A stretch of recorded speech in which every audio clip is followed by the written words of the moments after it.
ಹ್ಮ್ ಈ ಮುಸ್ಲಿಲ್ ಒಂದ್ ಕತೆ ಕೇಳೋ.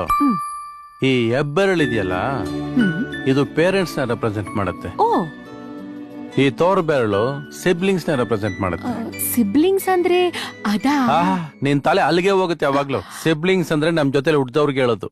ಓ, ಈ ಮಧ್ಯದ ಬೆರಳು ತನ್ನನ್ನ ರೆಪ್ರೆಸೆಂಟ್ ಮಾಡುತ್ತೆ. ಈ ಉಂಗ್ರದ ಬೆರಳು ಗಂಡ ಹೆಂಡತಿನ ರೆಪ್ರೆಸೆಂಟ್ ಮಾಡುತ್ತೆ. ಓಕೆ, ಈ ಕಿರು ಬೆರಳು ನಮ್ ಮಕ್ಕಳನ್ನ ರೆಪ್ರೆಸೆಂಟ್ ಮಾಡುತ್ತೆ. ಸರಿ.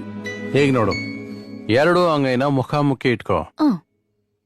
ಅಪ್ಪ ಅಮ್ಮ, ಸಿಬ್ಲಿಂಗ್ಸ್, ತನ್ನನ್ನು ಒಳಗ್ ಕಳ್ಸು, ಗಂಡ ಹೆಂಡತಿ, ಮಕ್ಕಳು.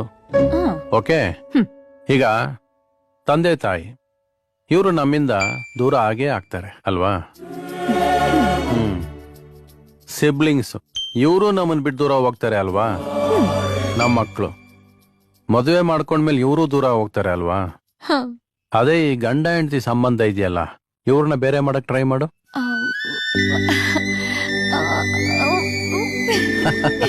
ಆಗಲ್ಲ.